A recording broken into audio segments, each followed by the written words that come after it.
process in a startup or learning under a mentor?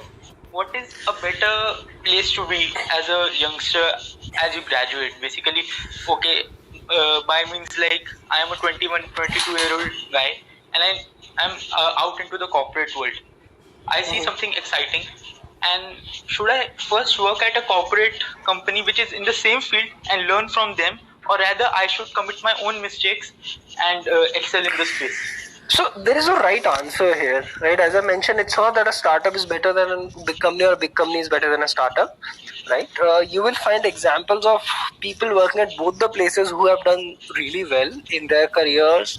In the end, it all, I think, comes down to if you are satisfied or not. So I would say people are taking both the parts, or both the paths, right? If you are someone, it depends on what kind of person you are.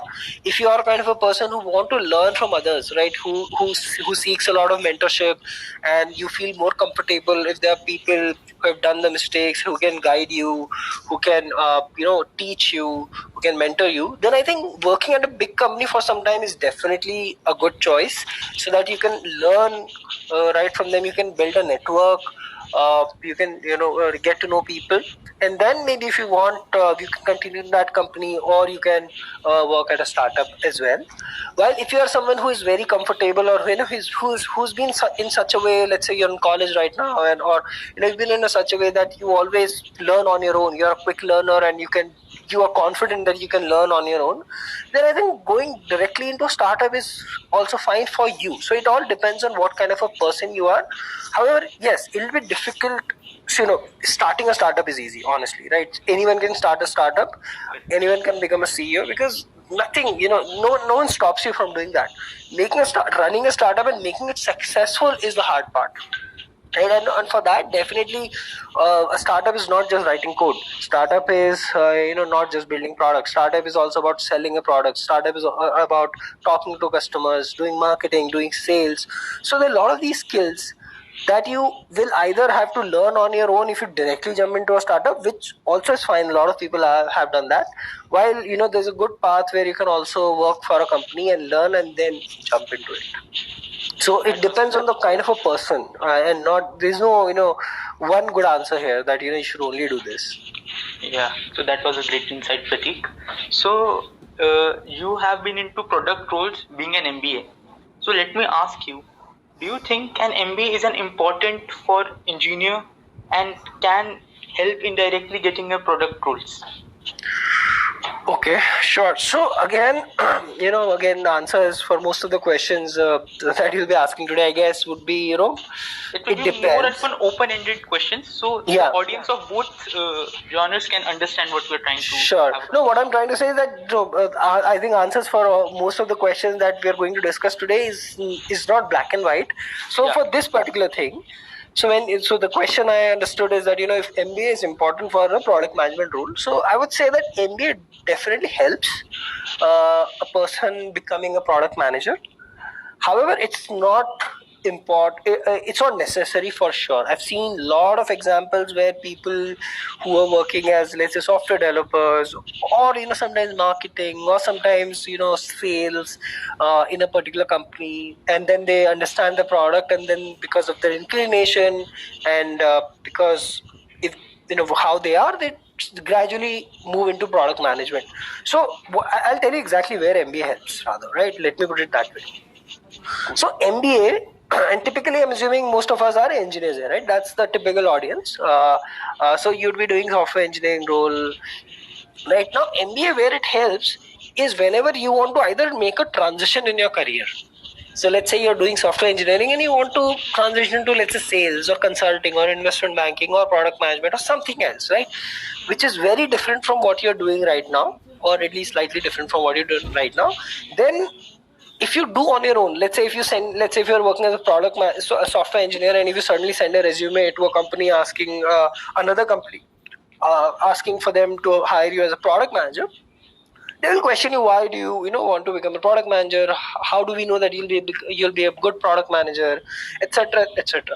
While if you're in a college, the advantage there is those placements that happen and the internships that happen, that gives an opportunity for anyone. It's like a starting, it's like a basically push. a starting point for everyone in life. So let's say you've done a certain thing for some time and now you want to go back and transition in life. So it becomes very easy.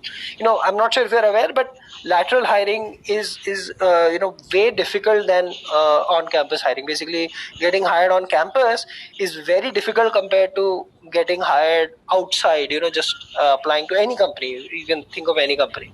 So that's where MBA helps. Studies wise, obviously it'll help to some extent. However, I think unlike engineering is really technical, right? You understand a lot of technical skills. MBA does tell you a lot of things, but those things don't come to you just in 1 year or two. They'll come to you gradually once you actually start applying to them. So if you think of MBA as some place where you will learn to do business, I don't think that will happen, right? You will learn how to network, you will learn how to interact with people, right? Those kind of things, you will become a little more extrovert. And I think the most important thing is that opportunity will give you on day zero or wherever when the placement is happening to actually make a transition to apply to any company, and companies will be open, right? And then once you, let's say, become product manager in one company, then it's easy to transition to another company for the same product manager role. And second thing MBA gives you is a network. So because you're part of the same batch, same college, right? So people are receptive, people know each other, people can help. Because in the end, initially, assuming all of you here must be just starting career or still in college. So initially contacts may not matter as much because you'll apply to a company in initial roles, and the junior level roles or the initial roles are actually advertised online, right? You'll find somewhere online. Basically, by mean is that they are there outside. Companies want to hire you, but as you go senior, as you go higher up the career, those roles or those positions are not actually advertised anywhere, right? You'll not find, let's say, as a very vague example, that if a company wants to hire a CEO, it won't it won't put a job posting on Naukri.com or LinkedIn or anywhere, right? So those are the kind of opportunities that you get once you have your network, once you know the right kind of people. So that's another place where MBA helps. But again, having said that, MBA is not the only way to get that network. A lot of people I know have brilliant network without an MBA as well. So as I initially said, there's no black and white answer. I'll not say that you should do an MBA. I would say you should do an MBA if you feel that you lack in these two things. If you're not able to transition, if you're not able to become a product manager just without an MBA degree, and people are asking or not even entertaining to interview you, or you feel your network is not that great, then I would say you should think of an MBA. Otherwise, if your aim is to become a product manager, then think of becoming a product manager, not doing an MBA, because you can still become a product manager. True. That was really great. So, Pratik, now as we know the pros and cons of MBA, so I heard a lot of pros, to be very honest. Okay. And being an engineer, so I'm an engineer, okay, I'm in first year right now, correct? Okay. So, what is the right time for a person like me to start my preparation for CATs or any of the exams through which I can do an MBA in India or abroad as well? Okay, so if you're in first year, I would honestly tell you not even think about MBA right now. And otherwise as well, if you wanted an MBA, masters may be slightly different, but I think this sort of advice will apply to I think masters as well. Once you've done your degree, once you've graduated from your college, I would definitely encourage you, I would recommend you to gain some experience, right? 2 years, 3 years, 4 years of experience. It's just that in India, there's a rat race where people just tend to give a CAT right after the college, and then they go to an MBA, and then they do something, right? And then MBA is like a checklist for most of us in India, right? But if you look abroad, their colleges sort of mandated that you have some experience, and the reason for that is experience give you that clarity of what you need to do. As I mentioned, MBA is not a technical knowledge that you can gain just read a book and you understand, and okay, fine, I know, understand, or I have this skill. It's a very practical skill, and practical skill actually comes when you do that practice. So I would strongly recommend that at least for an MBA, work for a couple of years and then do an MBA, because that will give you clarity if you need to do an MBA or not. If you need to do an MBA, or may not even want to do an MBA.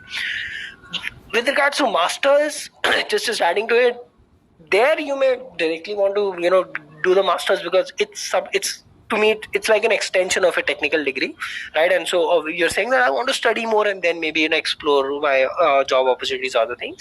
But with regard to MBA, definitely I would say study for some time and then go for an MBA. There's no harm honestly in doing an MBA right away, because that's what happens in India. But there's no benefit as well if you go directly, like if you speak to your seniors or your friends or colleagues who had gone directly to abroad, you'll not find freshers. But in India, let's say IIMs, etc., you'll understand from them that they've gone there, but they're not having any edge. So one more point I'd like to add here. So when you're doing MBA, right, at least in IIMs, and this is my understanding, honestly I've not gone to IIM, I went to an ISB, but at IIM the internship happens on your basically on your resume, that is before getting into the IIM, right? So whatever you do into an IIM does not go into the resume, or that's very less for you to go into on your resume when you apply for an internship at an IIM. Now, internship at an IIM is one of the crucial things, periods for any student, because that one gives you an opportunity to explore. Let's say you're an engineer and you're thinking, I want to do a finance job. So that will give you an opportunity to explore that finance job for 3 months, which otherwise you will never get, right? If you approach iBanking, they will never encourage you. But at IIM ABC, they go there to hire students because they have to maintain that relationship, etc., and they also need people. So there they'll encourage you. So it's a very important opportunity. But there, when you apply, as I mentioned, your resume is before you apply for IIM. So let's say if you directly go to after your engineering to IIM, then your resume will be an engineering resume. Now, if you compare it with other people who are there in your batch, who would have experiences, right, who would come from great colleges, etc., you have to think if you will be able to, how will you fare compared to them, right?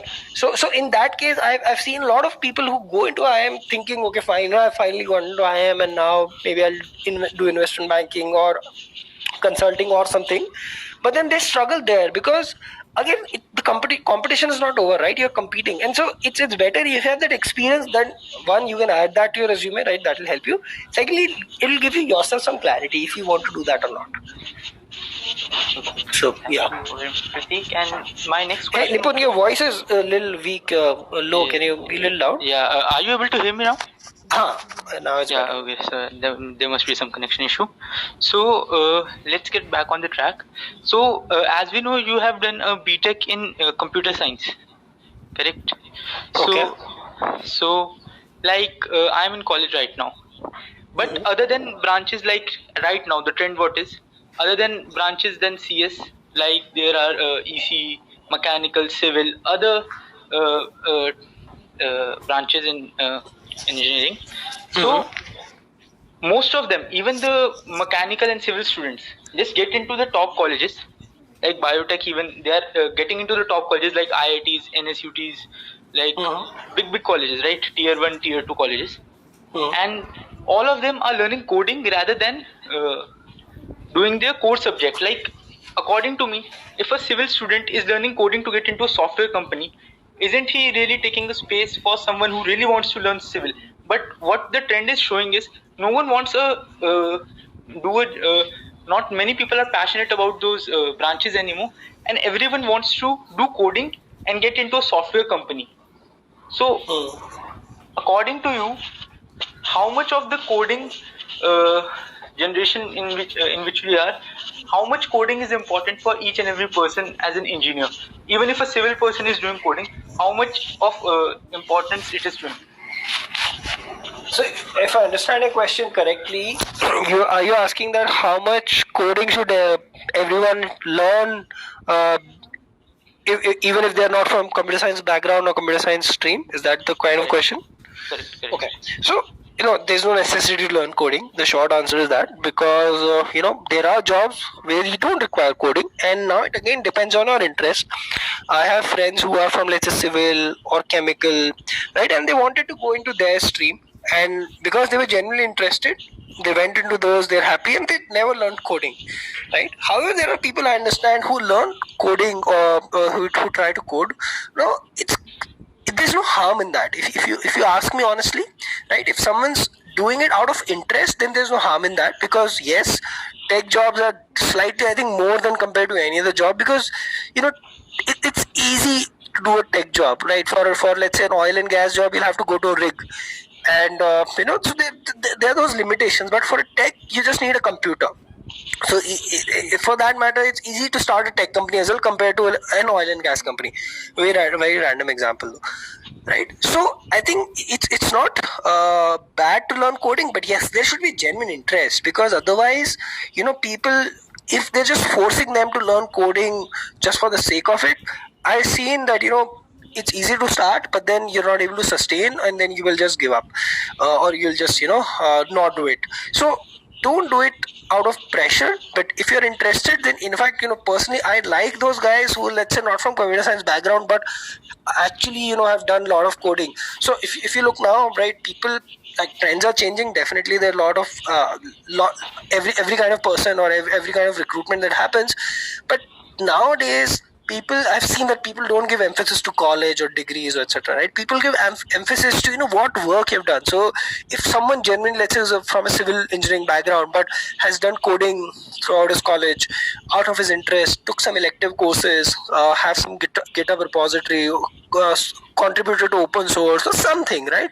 Then that is definitely a much better candidate than someone who is maybe just from computer science background because he's in that stream, right? He just maybe cracked that exam once, and fine, he got that stream, or he chose that stream, but post that he didn't have any interest, he didn't learn anything. So for an employer, who's a better person, or who's a better candidate to hire, right? Someone who's just there for the sake of it, or someone who's actually genuinely interested, though yes, fine, initially he didn't crack that exam, maybe his physics was weak, and so he got some less marks, and he got civil or whatever, right? I'm not saying civil is bad or anything, but I'm just saying, so it doesn't matter. What matters is if you're interested, then I would say definitely I'd prefer people who are from non-computer science background but actually learn coding and know their stuff. Yeah, but the thing is, many people, according to as you just said, are forcing themselves into doing coding just because they know there are higher packages comparison to core jobs. How would you enlighten those people? Because many people are stuck around the question, I don't like coding, but I have to just because I want to get a good job in my in campus placement. Okay, got it. So for those people, I'll just give an advice that it's not about first job, right? It's not about doing a coding job.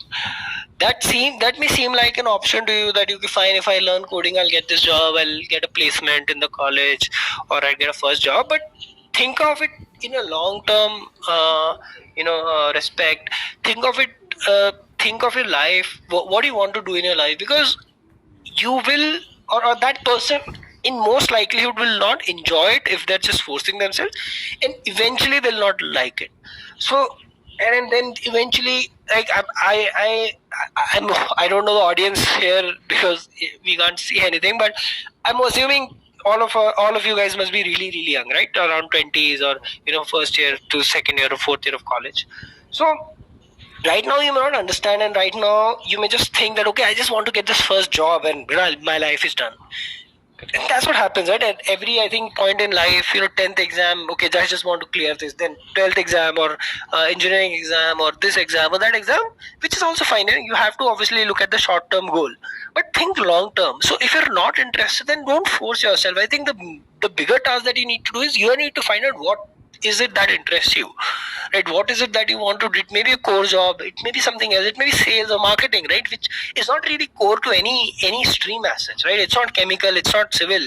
A lot of people are good salesperson, and then they do really well. See, I feel if you're good in your job, whatever job it is, right, you will succeed in life, you'll earn enough money. It's just that you have to do whatever you do really good. I think that's what matters in the end. So don't force yourself if you genuinely don't like it. If you like it, then nothing like it. Then it's a great place to be. I myself like coding. I'm a techie, etc. But I'm just saying, for people who are forcing themselves, initially or right now you may still force, but eventually you will not enjoy it, or you may not enjoy it. So that was a great insight, Pratik. Let's have a last question, then we'll go to the audience. Sure. Okay. Hello. Yeah, can you hear me? Yeah, I can hear you. So one of a very important question was, what should be the key factors when choosing a job? Should it be money, brand name or a rule. Okay, cool. And I'm assuming this is choosing just when you're starting the career. Just when Is you're that career, right? Yes. Okay, Yes. so at that point in time, when just starting a career, I would definitely say not money. If you get money, obviously it's good. But I think the first and the foremost priority you need to give is the work that you'll be doing. If you'll enjoy that work or not. If that is a field that is upcoming or not. If the kind of people you will meet and network with are good or not, right? Are people you will enjoy the company, you will benefit from the company. Because see, even if you, let's say, take a pay cut or whatever, right, initially, assuming you're in a job where you really like working, where people are great, where learning a lot, after 1 or 2 or 3 years, you will take a sudden jump, right? That jump will inevitably happen if you are at the right place, if you are in a place which is growing, let's say, right? If you are at the right place, if you know the right people, compared to if you just go to a company where you hate it, or where, okay, fine, for some reason they're giving you good money. I don't know what that reason could be, but maybe uh, maybe it's a big company and they can afford it, but or or whatever reason. However, if you don't like it, or if the company is not that great, 1 or 2 years, fine, you'll get that salary, you will feel happy, but eventually you will not. So in all, in everything, what I'm trying to say is think long term about your life. Don't just think short term. So I think you can look at like Jeff Bezos, right, who's a role model for a lot of us. He says that he, meaning I'm not able to probably articulate him clearly or what exactly he says, but the gist of what he says is that he always try to think long term, and he takes a decision. Obviously, his philosophy that if he will regret doing it or not doing it, and based on that he takes the decision. It's not based on money or anything. Obviously, he has a lot of money now, but if he'll regret it or not. So there's a famous interview where people ask him, why did you start Amazon when he started, right, when he was nobody? Then he said, I was not sure if it will work out or not, but I knew it's a growing field. Internet was growing at that point in time. It was a nascent field, so there was an opportunity, and obviously he had to take a chance. And he felt that if he doesn't take the chance, then he'll regret it throughout the life that he didn't even try. So that's the reason he went. Initially there was some struggle, 1 or 2 years maybe, or whatever time, and then obviously we know Amazon is one of the greatest companies today. So look at the role, look at the people. I think the next important thing is the people that you work with, or the second most important thing that I felt, because that will stick with you wherever you, even if you leave that company. If you get a great manager, first of all, that great manager will teach you when you are there with him or her, right?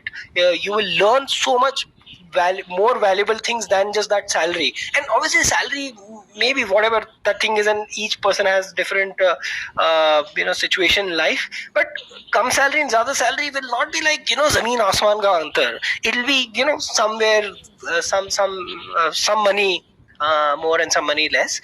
So depends. Let's say if you really have to take because of some personal reason, then yes, go for salary.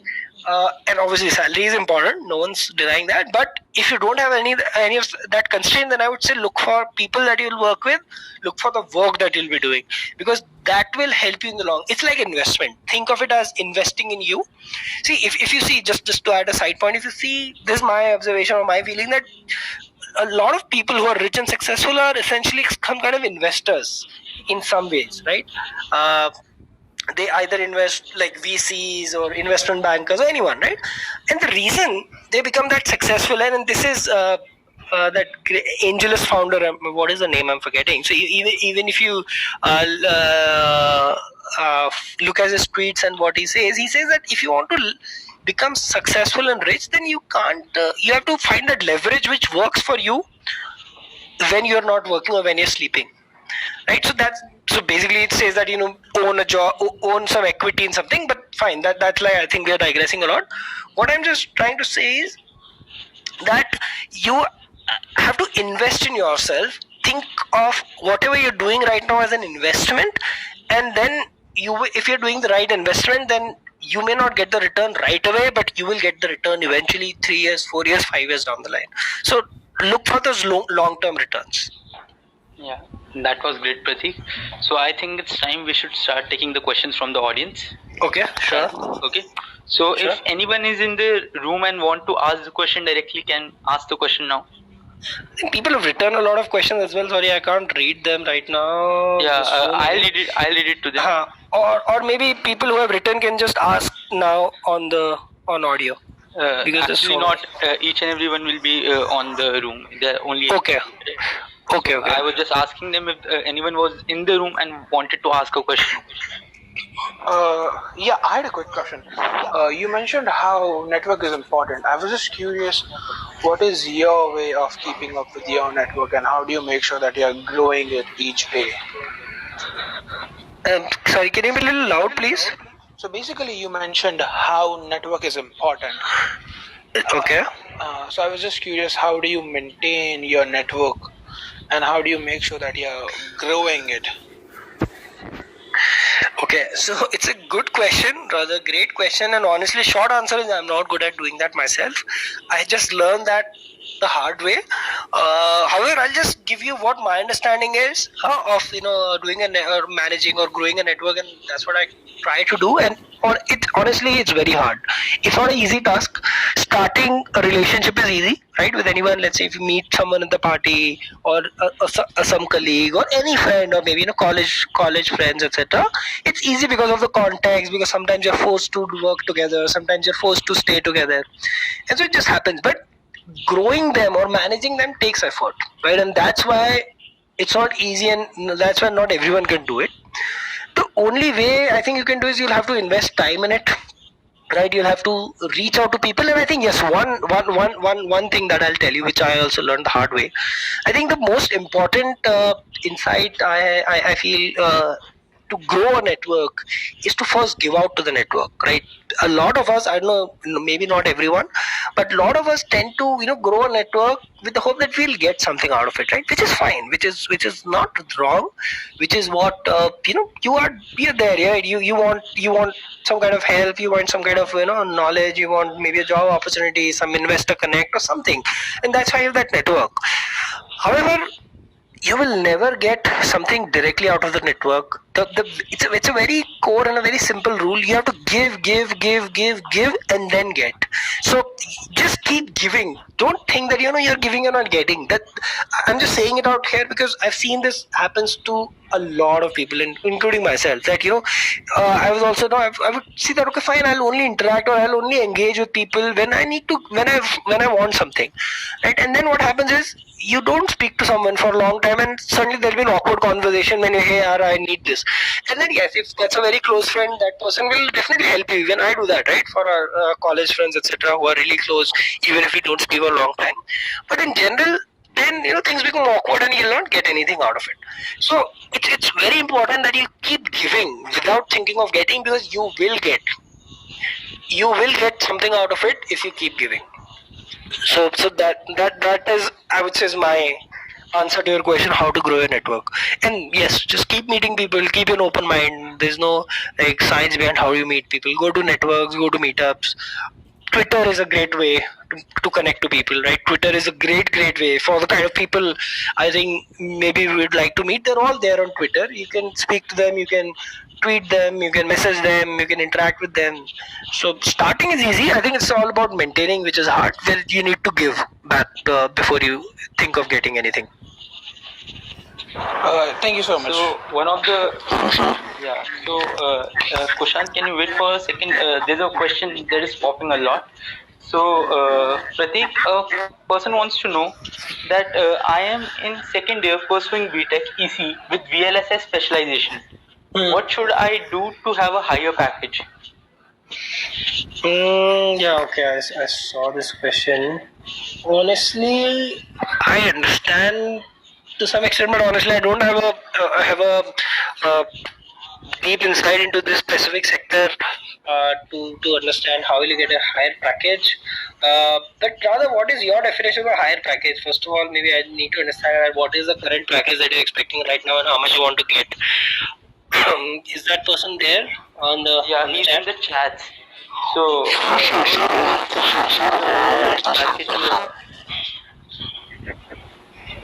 Hello? Hey, sorry, whoever is speaking, it's very can't hear.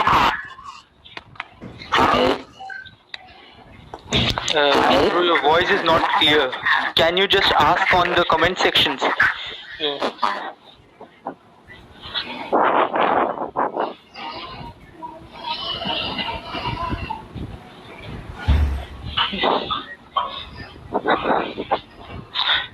So I think we lost him.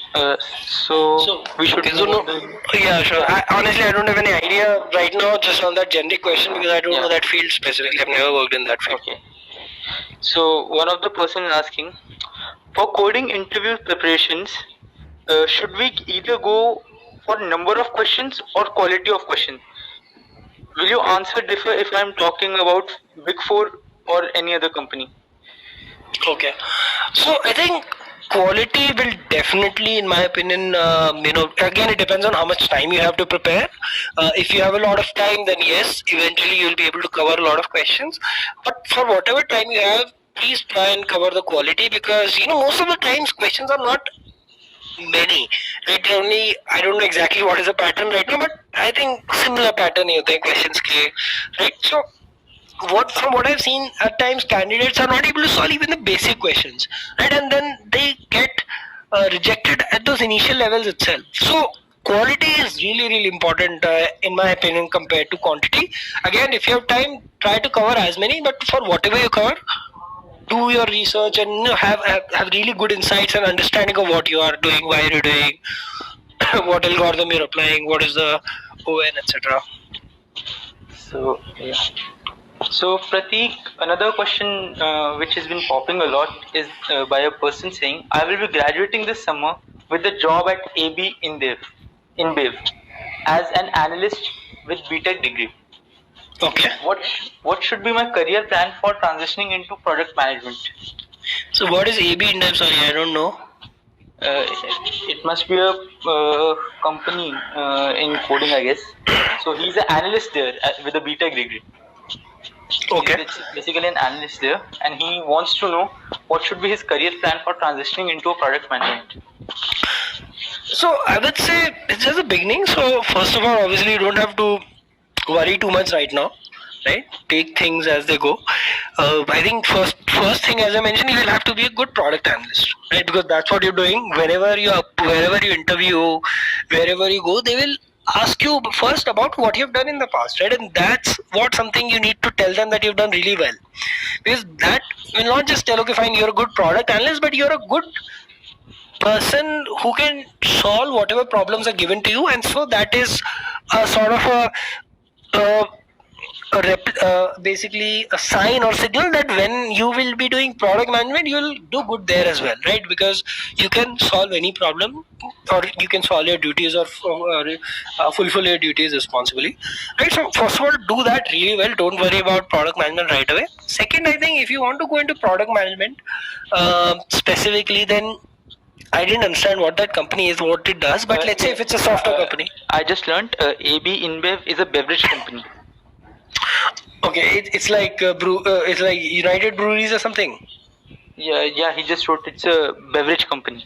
Okay, and when you say product manager, what kind of product manager you're talking about? I'm assuming software product manager only, or in AB Dev, or those kind of, because product managers actually appear there as well. So let's say I'm assuming software product manager. So then I would say, if you really want to, first of all, please think it through, that if you really want to do a product manager and software product manager, but if you really want to, then you can do that job there, but eventually you have to transition or move to a software company.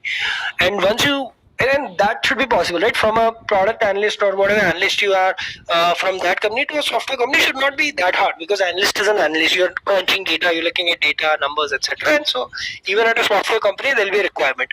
And once you're there, then you start interacting with the product management team. You look at the product. There are analysts in the product team, right, which do the research for the product, etc. So you can start with those kind of roles, and then once you succeed there, you'll gradually be able to move to the product management as well. So there's no like hard and fast thing, but yeah, move to a software company is the basic criteria. Eventually, you don't have to worry about it right away, that right now, in fact, because of corona, just take whatever you're getting. Is my opinion. Yeah, another Hello. person was asking a question. As I am a third year student, I am going to have my placements in December. So, what should be my focus pro Corona? Pro Corona, yeah. Sorry. Hello. Post Corona. He wants to know, he's having his placements in December. He's a third year student, and Okay. what should be his focus post Corona in Hello. December? I think someone else is also trying to say something. Yeah. So Avnesh is Yeah. here. Avnesh, you would like to Yeah. My ask question the is, Wait. hello, sir. Can you hear me? Yeah.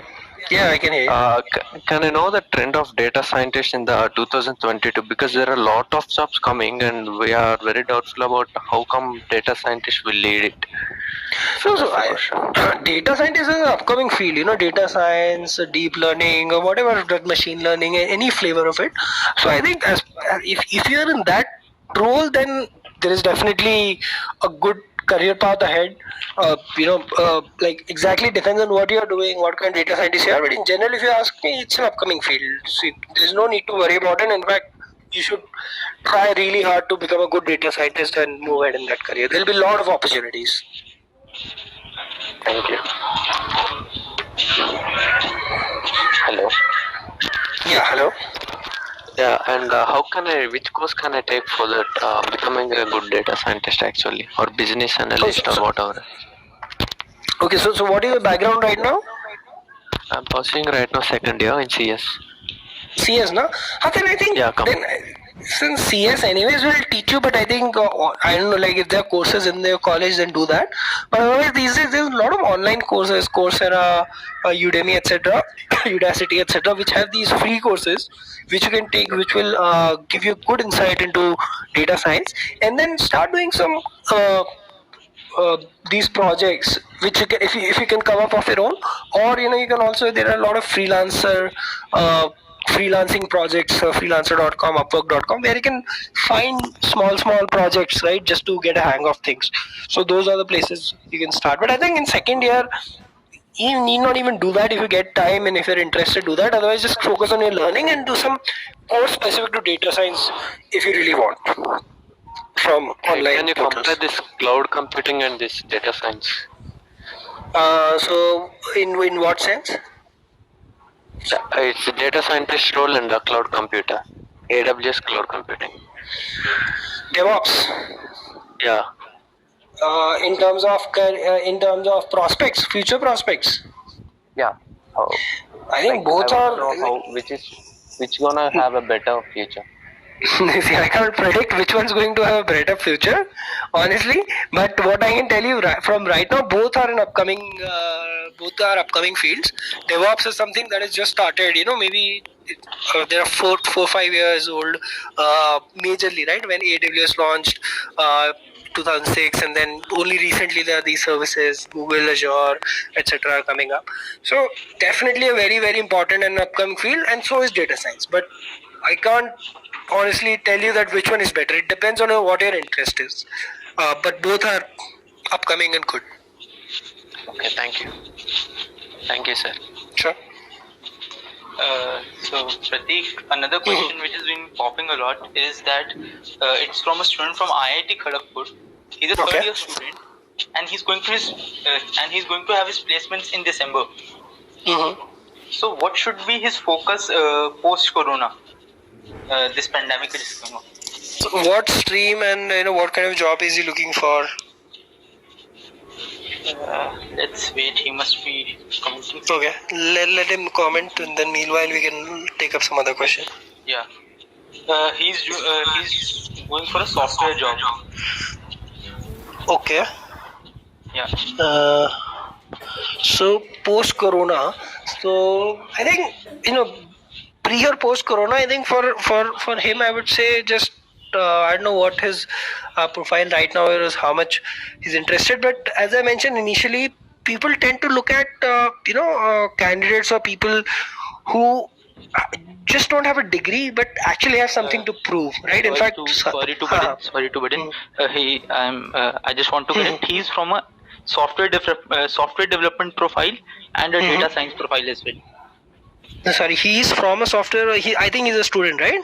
Yeah, he's a student. He's in third year, so he's also having a profile in data science. Okay. What do you mean by profile? I mean, he must be studying, right? So assuming he's a computer science background or similar background, Yeah, right? correct. Okay, and he wants to go into software engineering, right? Yeah, yeah. So I think post Corona, as I mentioned, just focus on, if possible, if you can do some open source projects, right? That's the best. These days, people look at your GitHub profiles and the stars of your uh, repositories, etc. And if they are those, then those people actually get a lot of preference compared to anyone who's just have a resume and says that I've done BTech in computer science. So focus on that. Focus on your studying. Apart from that, there's nothing special that you have to do. If you're already studying computer science and looking for a software job, I think you're fine. Like that's what you're studying, and you'll get a job if you crack the interview. Okay. I didn't understand. Maybe if there's any specific thing, then please write in the comment. So, anyone else in the room who would like to ask the question directly, or I should go forward with the question in comment? Yeah, hey Nipun, I'd like to ask a question. Yeah, go ahead, man. Yeah, so Pratik, my question was basically around your MBA experience. I actually am a tech consultant at Deloitte. And I was looking to do an MBA soon. So I just graduated about 9 months ago. I'm working as a tech consultant. Probably looking to do an MBA around 2 years down the line. My question was, what were the opportunities you had after ISB in terms of both within India and abroad, number one? And were you ever at a point where you had to compare between doing an MBA overseas versus doing the one in India? You could probably shed some light on that. That'd be nice. Thank you. Sure. So, unfortunately, I did not apply to any. Hello? Yeah. Okay, yeah. There was some echo. So, unfortunately, I did not apply to any college outside India. There were some personal reasons, and I never had to choose. But if you ask me now, I would say depends on you. India and ISB is also good, but if you're looking, so it depends on a goal.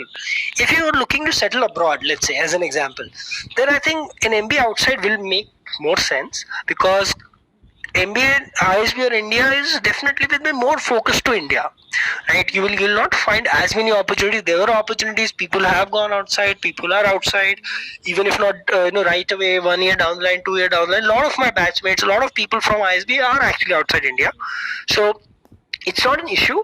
However, yes, compared to let's say an MBA in US, it's difficult, or rather, MBA in US would be easy to get a job outside, right? So it depends on what's your motivation. And secondly, if you let's say get an MBA from top 10 colleges of the world or top 5 colleges of the world, then the brand etc definitely differentiates. So then obviously it won't, it's not just about MBA from US, but it's also about that particular college, because that matters in the end to few people.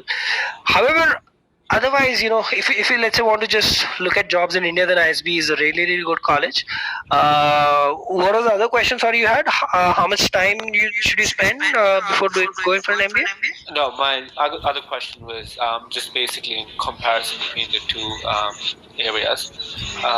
But what I also wanted to understand was, in terms of ISB, right? Were there any times when you were looking up to a certain college, or there were exchange programs, for example, you wanted to go to some other college for exchange program?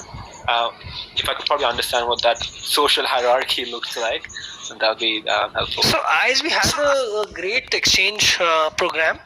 However, I didn't go myself for some personal reasons again.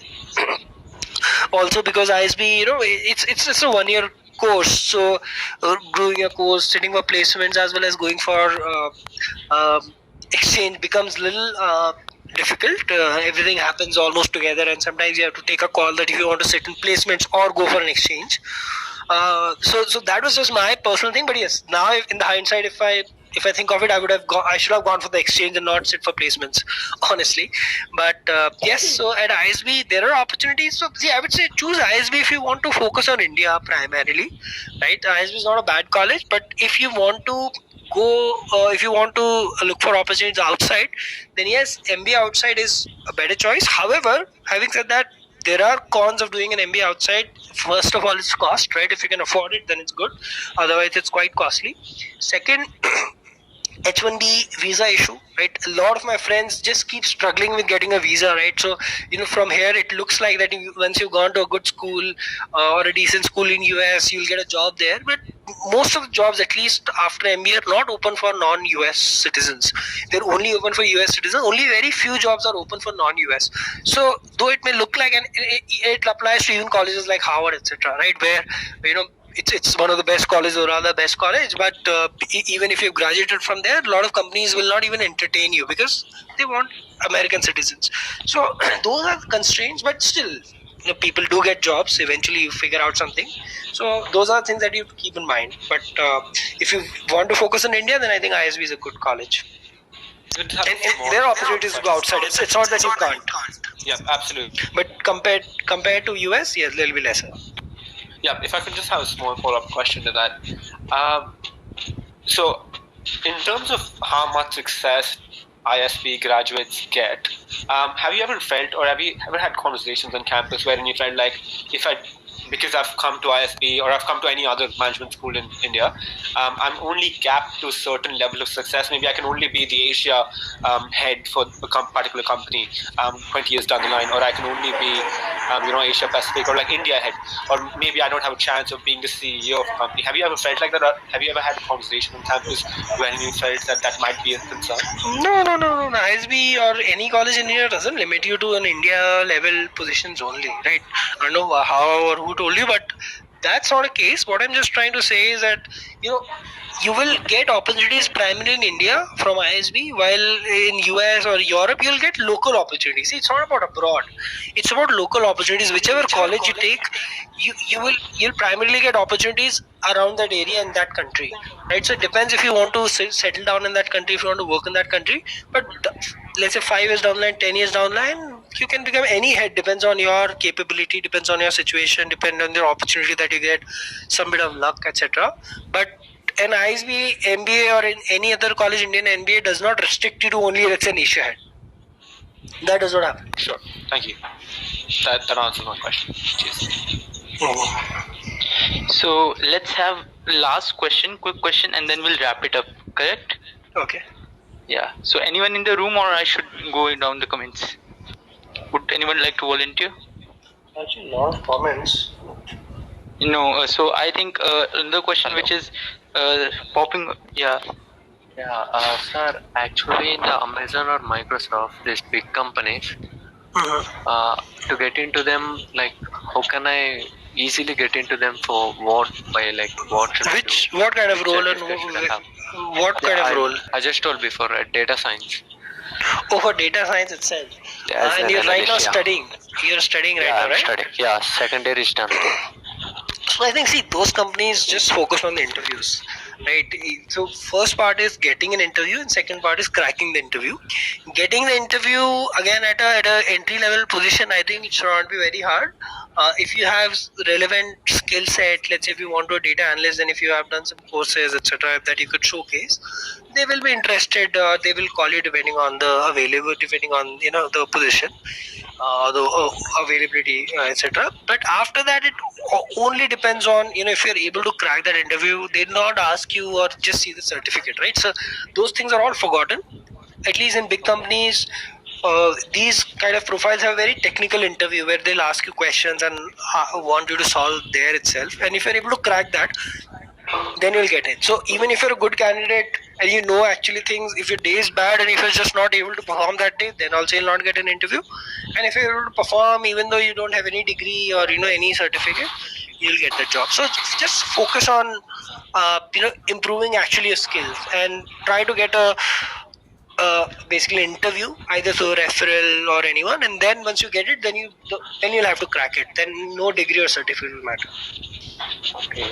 And what about the projects? Which website is good for actually doing these projects? Data science projects? Yeah. I don't know exactly. Kaggle is one that I've heard, which actually hosts these competitions that are actually quite good.